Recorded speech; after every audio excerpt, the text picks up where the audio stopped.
రబీ ధాన్యం కొనుగోలులో కూడా కూటమి ప్రభుత్వం చేతులెత్తేసింది. క్షేత్రస్థాయిలో అన్నదాతలకు సంబంధించి ఎటువంటి ఇబ్బందులు ఎదుర్కొంటున్నారో ఇక్కడ ఉన్నటువంటి జిల్లా అధ్యక్షుడు కానీ వైఎస్ఆర్సీపీ నాయకులు కూడా క్షేత్రస్థాయిలో పరిశీలిస్తున్నారు. ఇక్కడ జిల్లా అధ్యక్షుడు సార్ చెప్పండి, ఏమి చూస్తారు? గతంలో చూస్తే కనుక రైతు భరోసా కేంద్రాల ద్వారా కానీ క్షేత్రస్థాయిలో ఉన్నటువంటి అధికార యంత్రాంగాన్ని పంపించి ప్రతి గింజ కొనుగోలు చేయాలని చెప్పేవాళ్ళు. ఇప్పుడు చూస్తే కనుక టార్గెట్ల పేరుతో రైతులను కూడా తీవ్ర ఇబ్బందులు గురి చేస్తున్నారు.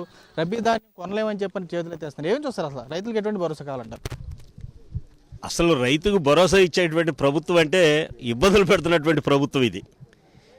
ఇప్పుడే మా పిఎస్ సభ్యులు మరి వాసుబాబు గారు మాట్లాడారు. మంత్రి గారు ప్రత్యేకంగా ఆయన ప్రెస్ మీట్ పెట్టి రైతుల నుంచి ధాన్యం పూర్తిగా కొనుగోలు చేయడం అనేది ప్రభుత్వానికి కష్టంతో కూడుకున్న పని అని మంత్రి గారే ప్రెస్ మీట్ పెడతామంటే ఎంత దారుణమైనటువంటి విషయం. మళ్ళీ ఎదురు ఆయన మాటలు ఏంటంటే రైతుల నుంచి ధాన్యం కొనుగోలు చేయడం అనేది ప్రభుత్వం చేస్తున్న వ్యాపారం కాదని చెబుతున్నారు. అంటే ఏం వ్యాపారం చేస్తారు? లిక్కర్ వ్యాపారం చేసుకుంటారా? లేదు అమరావతిలో రియల్ ఎస్టేట్ వ్యాపారం చేసుకుంటారా? పంట పండించిన రైతుకు ధాన్యం కొనుగోలు చేయడం అంటే ఎదురు గొప్ప మాట్లాడుతున్నారు ఈ ప్రభుత్వంలో మంత్రి గారు కూడా. ఏంటంటే టార్గెట్ అయిపోయింది. టార్గెట్ ఏంటంటే పంటకు టార్గెట్ ఉంటుందా? రైతుకు టార్గెట్ పెడతారా? కొనుగోలుకి రైతు దగ్గర ఉన్నటువంటి పంటను కొనుగోలు చేయడానికి టార్గెట్ పెడతారా? అంటే మీకు టార్గెట్ పూర్తి అయిపోయిందంటే అయితే రైతు పంట పండకూడదు, రైతు నాశనం అయిపోవాలా. పంట పండకుండా నాశనం అయిపోతే మీకు తక్కువ టార్గెట్తో మీకు అయిపోతుంది. పంట పండి రైతు సంతోషంగా ఉండాలంటే ఆ ధాన్యం సేకరించడం మీకు టార్గెట్ అయిపోయిందని రైతులు ఓ పక్కన ఉసూరు మనిపిస్తున్నారు, ఏడిపిస్తున్నారు. ఓ పక్కనేమో సంచులు ఇచ్చారు, 15 రోజులైంది. పట్టుబడి చేసి 10 రోజులైంది. లాట్లు వేసి వర్షాలు వస్తే మళ్ళీ వర్షాల్లో తడవటం, ఆ వర్షాలు తడవకుండానే నానా తంటాలు పడి పట్టాలు కప్పుకుని రీతులు పూటేమో కాపలాలు పడుకోవటం. ఇంత దారుణమైనటువంటి పరిస్థితి ఏనాడు చూడాల. గత 5 సంవత్సరాల్లో జగనన్న ప్రభుత్వంలో మరి రైతులందరూ కూడా ఎంతో సంతోషంగా ఉన్నారు. తడిసినా మొక్క వచ్చినా వెంటనే పట్టుబడి చేసి అంటే కొనుగోలు చేసినటువంటి పరిస్థితి జగనన్న ప్రభుత్వంలో ఉంది. మరి ఇప్పుడేమో పంట పండితే టార్గెట్ అయిపోయింది అంటున్నారు. ఇదే దారుణం. ఇది ఇంత దుర్మార్గమైనటువంటి పరిస్థితి ఈ రైతుకు రాకూడదు. మేము ఒకటే వైఎస్ఆర్ కాంగ్రెస్ పార్టీ తరఫున ఒక పిఎస్సి సభ్యులుగా, ఒక ఉంగుటూరు యొక్క శాసనసభ ప్రతిపక్ష నేతగా, జిల్లా అధ్యక్షులుగా, మరి ఏలూరు నుంచి వచ్చినటువంటి అలాగే చింతలపూడి నుంచి వచ్చినటువంటి ఇన్ఛార్జీలు మేము అందరం కూడా ఎందుకు వచ్చామంటే రైతు ఇబ్బందుల్లో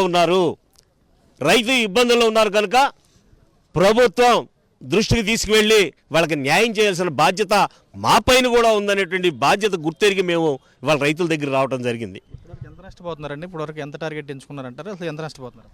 ఈ సుమారుగా ఏలూరు జిల్లాలో వచ్చేపాటికి 77,000 ఎకరాలు పైబడి రైతులు పంటలు పండించడం జరిగింది. 3,70,000 టన్నుల వరకు వస్తుందని, పంట పండిందని అధికారపూర్వకంగా అధికారులు ఇచ్చినటువంటి అంచనాలు. వాళ్ళు ఈ రోజున ప్రభుత్వం ద్వారా కొనుగోలు ముందేమన్నారు? 1,50,000 టన్నులు అన్నారు. మెల్లగా 2 లక్షల టన్నులు మాత్రం పెట్టి ఆపేశారు. ఇప్పుడు అంటారు 2,50,000 టన్నులకు ఇస్తున్నాం, మిగిలింది మేమేమి చేయలేమని చేతులు ఎత్తేస్తున్నారు. ఈ రైతు ఏం చేయాలా? పండిన పంట ఏం చేసుకోవాలి? ఏం చేయాలని మీరే సమాధానం చెప్పాలి. ఏం సమాధానం చెప్పాలో మీరు చెప్పాలి. మేము ఒకటే వైఎస్ఆర్ కాంగ్రెస్ పార్టీ తరఫున మేము డిమాండ్ చేస్తున్నాం. రైతుల్ని కాపాడవలసిన బాధ్యత మీ పైన ఉంది. రైతులను ఆదుకోవాల్సిన బాధ్యత మీ పైన ఉంది. ఈరోజు ఇప్పటికే రైతులు చాలా ఇబ్బందులు ఉన్నారు. ఎదురు మీరు మద్దతు ధర ప్రకారం ఇక్కడ పూర్తిగా ఇప్పిస్తున్నారంటే అది కూడా లేదు. ఇవాళ అమ్ముకోవాలంటే ఏం చేస్తారు? ఇవాళ బయట వేరే అమ్ముకోవాలంటే మద్దతు ధర కంటే దళారులు వస్తారు. ఆ దళారులకి 400-500 తక్కువకి అమ్ముకోవాలా? 400-500కి నష్టపోయి ఆ నష్టాన్ని ఎవరిస్తారు? జగన్మోహన్ రెడ్డి గారి ప్రభుత్వంలో పంటలు ఇబ్బందులు వస్తే కోవిడ్ టైంలో కూడా ప్రతి పంటకు కూడా దానికి సబ్సిడీ రూపంలో అందించారు.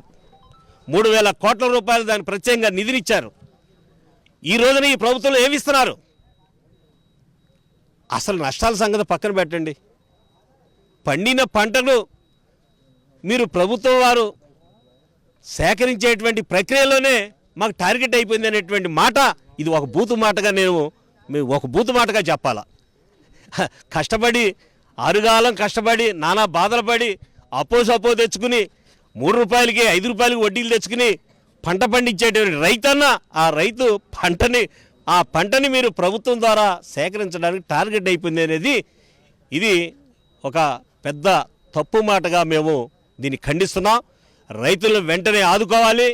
ధాన్యం అన్నీ కూడా వెంటనే ప్రతి గింజ మీరు కొనుగోలు చేస్తామని ఎలా మాట ఇచ్చారో ఆ మాట కట్టుబడి ప్రభుత్వం ప్రతి గింజ కూడా కొనుగోలు చేయాలి, రైతులకు అండగా ఉండాలని వైఎస్ఆర్ కాంగ్రెస్ పార్టీ తరఫున నేను డిమాండ్ చేస్తున్నాం. సార్ చూడు, మీ నియోజకవర్గంలో ప్రధానంగా చూస్తే ఎక్కువ రైతులకు సంబంధించి కూడా తీవ్ర ఇబ్బందులు ఉన్నాయి. ఇప్పుడు చూస్తే కళ్ళాల్లో ఉన్నాయి. ఆల్రెడీ చూస్తే ఇక్కడ సంచులు ఇచ్చినా కానీ క్షేత్రస్థాయిలో కూడా తీవ్ర ఇబ్బందులు ఎదుర్కొంటున్నారు.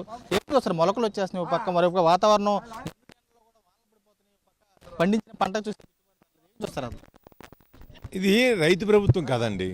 ఎందుకంటే ఫస్ట్ నుంచి కూడా చంద్రబాబు నాయుడు గారి మాటలు మనం వింటే కనుక ఎప్పుడు రైతు గురించి ఎప్పుడు ఆయన తీసుకున్నారు. ఇప్పుడు కూడా కార్పొరేట్ ప్రభుత్వం. ఇది కార్పొరేట్ వ్యాపారుల్ని, కార్పొరేట్ సంస్థల్ని, రాజధాని నిర్మాణాలు, ఆ సంపాదనలు, అది తప్ప ఎప్పుడు కూడా రైతు బాగుంటే రాజ్యం బాగుంటుంది, రైతు బాగుంటే రాష్ట్రం బాగుంటుంది, దేశం బాగుంటుంది. అది రాజశేఖర్ గారు కళ్ళకన్నారు. ఈరోజు జగన్మోహన్ రెడ్డి గారు వచ్చిన తర్వాత 5 సంవత్సరాలు ఏ రకంగా పరిపాలన చేశాడు మన దాని గురించి ప్రత్యేకంగా చెప్పాల్సిన రైతు భరోసా కాడి నుంచి ఈ రోజు వరకు కూడా రైతు రేట్ ఇచ్చిన దగ్గర గురించి కూడా రైతు భరోసా కాడి నుంచి ఎప్పుడన్నా ఇన్పుట్ సబ్సిడీ కానీ ఇన్సూరెన్స్లు కానీ టైం టు టైం ఏ టైంకి ఆ డబ్బులు ఆ రైతుల అకౌంట్ డైరెక్ట్గా బటన్ కేసేవాడైనా. సరే, అన్ఫార్చునేట్లీ పార్టీ గవర్నమెంట్ రాలేదు, అది వేరే విషయం అనుకోండి. ఈరోజు నేను ఇన్ని డబ్బులు ఇస్తాను అంటే అబద్ధపు హామీలు, రైతు భరోసా ఇచ్చేస్తాను, లేకపోతే రైతులు గిట్టుబాటు ధర ఇన్ని డబ్బులు ఇస్తాను, ధాన్యం ప్రతి గింజ మేము కొనుగోలు చేస్తామని చెప్పి రకరకాల హామీలు ఇచ్చారు, అబద్ధాలు ఆడారు. గవర్నమెంట్ వచ్చింది. నిజంగా ఈరోజు రైతు రోడ్డు ఎక్కాల్సిన పరిస్థితి వచ్చింది. కారణం ఏంటంటే మంచి పంట పండింది, అదృష్టం, రైతు అదృష్టం, మంచి పంట పండింది. పంట పండి ఆరుగాలం శ్రమించి రైతు, ఎందుకంటే వాళ్ళు పంట పండింది సంతోషం ఉంది, కానీ వడ్డీలు కట్టలేకపోతే ఇబ్బంది పడుతుంది. ఎందుకంటే జగన్మోహన్ రెడ్డి గారు ఉన్నప్పుడు 15,000 రూపాయలు 13,500 రూపాయలు ఆయన ప్రతి రైతుకి కూడా, ఆఖరికి బీసీ ఎస్సీ ఎస్టీ మైనార్టీ ఉన్నటువంటి కౌలు రైతులు కూడా రైతు భరోసా ఇచ్చేవాడు. ఆయన పెట్టుబడి కోసం ఎవరి దగ్గరికి వెళ్ళాల్సిన లేకుండా 4 ఎకరాలు దమ్ము చేసుకుని ఆ కూలి తీసుకుని వాళ్ళే ఇత్తనాలు కొనుక్కుని వాళ్ళే దమ్ములు చేసుకుని దాని ఇత్తనాలు మందులు చేసుకుని ఆ డబ్బులతో సాయంతో పంట పండించేవారు. ఈరోజు ధాన్యం కొనుగోలు చేసేవారు, ఆ డబ్బులు పోని మిగతా డబ్బులు లాభం వచ్చేది వాళ్ళకి. ఈ రోజున ఏమైందండి, ప్రతి పైసా కూడా షావుకారు దగ్గరికి, అంటే షావుకారు అంటే ఎవరైతే దళారులు ఉన్నారో వాళ్ళ దగ్గరికి వెళ్ళి ఆ వడ్డీలు తెచ్చుకుని వ్యవసాయం చేసి 15 రోజులు సంచిత్తాక 15 రోజులు తిప్పారు. రైతు భరోసా కేంద్రాలు మూసేశారు, మొత్తం సిస్టమ్ లేదు. 15 రోజులకి సంచులు తిప్పితే 15 రోజులు తిప్పారు. సంచులు ఇచ్చిన తర్వాత ఇప్పుడు 15 రోజులు మళ్ళీ ధాన్యం సేకరణ చేయడానికి ఏంటని అడిగితే టార్గెట్లు అయిపోయినాయి. మరి ఈ క్రాప్ ఎందుకు చేశారు? టార్గెట్ అయింది, ఓకే, టార్గెట్ ఎలా అయిపోయింది, ఎందుకు అయిపోయింది? మీరు ఈ క్రాప్ చేశారు, కారణం ఏంటి? మీరు ధాన్యం వసూలు, మీరు ఏం పంట పండించారు, ఎంత ఎకరాలు పండించారు అన్ని చేయడానికి ఈ క్రాప్ చేసింది. ఇదే అన్సర్వే ల్యాండ్ కదా, సర్వే ల్యాండ్, పక్కా రైతు పొలాలు సర్వే చేసి ల్యాండ్ కొని దీనికి ఈ క్రాప్ చేయించుకుని ఈరోజు ధాన్యం కొందారంటే మీ టార్గెట్ అయిపోయింది. అంటే ఈ గింజ ఎవరికి అమ్ముకోవాలి? పోనీ ఈ క్రాప్ చేసుకున్న పొలం 60 బస్తాలు 70 బస్తాలు దిగుబడి వచ్చింది, అదృష్టం రైతు. మరి 50 బస్తాలు పట్టుకెళ్ళాలి కదా ముందు. ఇప్పుడు టార్గెట్ అవుతుంటే 50-60 మినిమం సిస్టమ్ ఉంటుంది కదా, సిస్టమ్ ప్రకారం అందరు రైతుల దగ్గర కొనుగోలు చేయాలి. పైన 10-5 ఉంటే పోయి తర్వాత టార్గెట్ పెంచుకుని కొనుక్కోవచ్చు. ఇవాళ అసలు ఒక గింజ కూడా రైతు దగ్గర కొనకపోతే టార్గెట్ అయిపోయిందంటే రైతు పరిస్థితి ఏంటి? ఏం తాగాలి రైతు? ఎక్కడ అమ్మాలి ధాన్యం? ఇటు చూసి అమ్ముదారంటేనేమో గవర్నమెంట్ కొనకపోతే గిట్టుబాటు ధర లేదు కానీ మీడియేటర్ దగ్గర పెట్టుబడి ధర ఎవడే పెట్టుబడి ధర వెళ్ళాడు, అది దగ్గర అడిగితేనేమో 300 తక్కువ ఇస్తా, 400 తక్కువకి ఇస్తావా, వడ్డీ కట్టు అని చెప్పి ఈ రకంగా వాళ్ళు టార్గెట్ పెట్టడం జరుగుతుంది. నెలలకు వడ్డీ ఎంత లాస్ చూడండి, 50,000 వడ్డీ తెస్తే నెలకి మళ్ళీ 2,000 రూపాయలు వడ్డీ కింద, 4,500 రూపాయలు వడ్డీ లేకుండా ఎవరెవరు 4,500 రూపాయలు మళ్ళీ వడ్డీ కింద లాస్ వస్తుంది. రాత్రి వర్షం పడ్డది, మళ్ళీ నెట్లు తిరగేశారు. 4 ఎకరాలు 3 ఎకరాలకి మళ్ళీ 6,000 ఖర్చు అయింది. ఎకరానికి 500 రూపాయలు, 4 ఎకరాలు ధాన్యం, మళ్ళీ బస్తాలు తిరగేసి కొన్ని బస్తాలు ఎండబెడతాక మళ్ళీ 6,000-7,000 ఖర్చు అయింది. ఇదంతా ఎందుకు లాస్ పోవాలి రైతు? టార్గెట్ ప్రకారం అనుకున్న టైంకి ధాన్యం వాళ్ళు సంచించిన వెంటనే ధాన్యం కొనుగోలు చేసేస్తే ఇక్కడ రైతుకి ఇక్కడ ఉండాల్సిన పనే ఉంది. మళ్ళీ పట్టుకుడి కోసం ఏ కూలి పనికి వెళ్తాడు, ధాన్యం పట్టుకో, లేకపోతే గడ్డి కట్టుకుంటాకో, లేకపోతే వేరే పొలం పనులకు ఎదుగు పోతూ ఉంటాడు. ఈరోజు పనులు పోయిన 30 రోజులు పని లేకుండా పోయింది, ధాన్యం కొనుగోలు చేయటం లేదు, సంచులు ఇచ్చినేమో మర్చిపోయారు, మళ్ళీ ఇప్పుడు తిరగేతలు చేయాలి. ఏంటంటే వర్షం పడ్డ గింజ కూడా వర్షం తడాల్సిన పరిస్థితి రైతుకి ఎందుకుంది ఇక్కడ? మళ్ళీ ఇవాళ పేపర్ చూసాను వస్తా ఇప్పుడు చూస్తే వాతావరణ హెచ్చరికల్లో ఇంకో 3 రోజులు వర్షాలు పడవచ్చు అని చెప్పి టీవీ న్యూస్లో కానీ పేపర్లో కానీ చెప్పడం జరిగింది. ఏ రకంగా పడతాయి, ఏ మోస్తలో పడితే మనకు తెలియదు, సడన్గా గాలి దుమ్ములా వచ్చేస్తుంది, పడిపోతున్నాయి. మళ్ళీ రైతు ఇక్కడికి ఎంతకాలం కాపలాకెత్తారు ఇక్కడ. కాబట్టి ఎందుకంటే ఇవాళ రైతుని కాపాడాల్సిన బాధ్యత ప్రభుత్వానికి ఉంది. ప్రభుత్వం జగన్మోహన్ రెడ్డి గారి ప్రభుత్వంలో ఏ రకంగా రైతుని కాపాడాడు, ఏ రకంగా రైతును చూశాడో దానికి మించి చూస్తాను మీరు ఏదైతే మాట ఇచ్చారో మించి కాదు, కనీసం ఆ రకంగా చూసినా ఈరోజు రైతు హ్యాపీగా ఉంటాడు. రైతు భరోసా మర్చిపోయారు, డబ్బులు ఇవ్వలేదు. కనీసం 5,000 రూపాయలు వాళ్ళు ఇచ్చేటువంటి రైతు 15,000 ఇస్తానన్నాడు, రైతు భరోసా లేదు. 3,000 కోట్ల రూపాయలు నిధి లేదు. ఎందుకంటే వాళ్ళ టమాటా రైతులు పారబోతా ఉన్నారు. వేరుశనగ మిర్చి రేట్ లేదు. మనం ఉండగా 30,000 45,000 టిక్కీ అమ్మితే ఈ రోజున వచ్చేటికి 5,000 నుంచి 8,000 రూపాయలు టిక్కీ అమ్ముతా ఉంది. అలాగే పొగాకు రైతు రేట్ లేదు. మనం ఉన్నప్పుడు 200 చిల్లర అమ్మితే ఇప్పుడు 100 రూపాయలు 150 రూపాయలు వాళ్ళు అమ్ముతా ఉంది.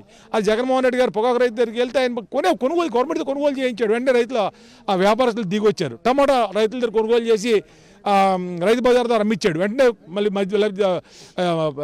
వ్యాపారస్తులు వెళ్ళి మళ్ళీ ఎక్కువ రేటు పెట్టి మన మీద ఎక్కువ రేటు పెట్టి కొనడం జరిగింది. అలాగే చీనీకాయ, బత్తాయికాయ, నిమ్మకాయ, ప్రతి పంటకి ప్రతి రైతుని కూడా ఇవాళ అరటి తోటలు పడిపోతే మొన్న ఎవరు గవర్నమెంట్ ఆదుకోకపోతే 20,000 రూపాయలు సొంత డబ్బులు ఈరోజు జగన్మోహన్ రెడ్డి గారు పార్టీ నుంచి 20,000 రూపాయలు ప్రతి ఎకరం రైతుకి కూడా సాయం చేయడం జరుగుతూ ఉంది. 650 నష్టపోతే ఇవన్నీ కూడా ఒకసారి దయించి ప్రభుత్వం కూడా అధికారులు కూడా ప్రభుత్వం ఎప్పుడు మారుతూ ఉండొచ్చు కానీ అధికారులు ఎప్పుడు కూడా దృష్టిలో పెట్టుకుని వెంటనే కళ్ళు తెరిచి మా నియోజకవర్గం కాదు జిల్లా మొత్తం మీద, ఎందుకంటే ఇంకోటి కూడా లెక్కేసుకోవాలి మనం. మొదటి పంటకి అయితే రాష్ట్రం అంతా పంట పండుతుంది, టార్గెట్లు ఒక ఎక్కువ తక్కువ ఉండొచ్చు కానీ రెండో పంటకి కొంత ఏరియా పండుతుంది. అందులో అప్లాండ్లో తక్కువ ఉంటుంది. డెల్టాలో ఎన్ని మండలాలు ఉన్నాయి? 20-30 మండలాలు. అందులో మా ఆక్వాకల్చర్ కూడా ఉంది మా ఏరియాలో. ఈ ఇంత ఆక్వాకల్చర్ ఉన్న ఏరియాల్లో కూడా ధాన్యం పూర్తిసార్లు కొనుగోలు చేయకపోతే రైతులు ఎప్పుడు ఆదుకుంటారు? ఎలా ఆదుకుంటారు మీరు? కాబట్టి వెంటనే పూర్తి రేటుకి, గవర్నమెంట్ రేటుకి ప్రతి గింజని కొనుగోలు చేయాలి. ఇది మా డిమాండు. కలెక్టర్ మేడం గారిని కూడా మేము మీ ద్వారానే మేము డిమాండ్ చేస్తూ ఉన్నాం. అర్జెంటుగా లారీలు సాయంత్రం కల్లా పెట్టి ధాన్యాన్ని అంతా కూడా లోడ్ చేయించాలి. వెంటనే రైతులు ఆదుకోవాల్సిందిగా ప్రభుత్వాన్ని, గవర్నమెంట్ని కూడా కోరి ప్రార్థిస్తున్నాం. ప్రధానంగా చూస్తే కనుక ఇక్కడ ఉన్నటువంటి ఏరియా అయితే ఎవరైతే ఉన్నాయో క్షేత్రస్థాయిలో ఉన్నటువంటి చూస్తే కనుక రైతాంగం సంబంధించినటువంటి చూస్తే కనుక విజువల్ చూస్తే ఇక్కడ ఉన్నటువంటి బస్తాలు కూడా పూర్తి స్థాయిలో సంచులు ఇచ్చారు, ఈ క్రాఫ్ట్ చేశారు. అయినా కానీ పూర్తిగా తమకు ధాన్యం కొనుగోలు చేయట్లేదని చెప్పి అన్నదాతలు ఆవేదన వ్యక్తం చేస్తున్నారు. క్షేత్రస్థాయిలో కూడా వైఎస్ఆర్సీపీ నేతలు కూడా ఒకటే డిమాండ్ చేస్తున్నారు. టార్గెట్ల పేరుతో కూడా అన్నదాతలను కూడా పూర్తి స్థాయిలో ఇళ్ళ ముంచేయడం తమకు దాన్ని తీవ్రంగా ఖండిస్తున్నాము. ఇప్పటికైతే ఈ క్రాఫ్ట్ చేసినటువంటి ఏదైతే సంచులు ఇచ్చారో ధాన్యం సంబంధించి కొనుగోలు చేయాలని చెప్పి వారు కూడా డిమాండ్ చేసే బస్ కూడా కనపడుతుంది.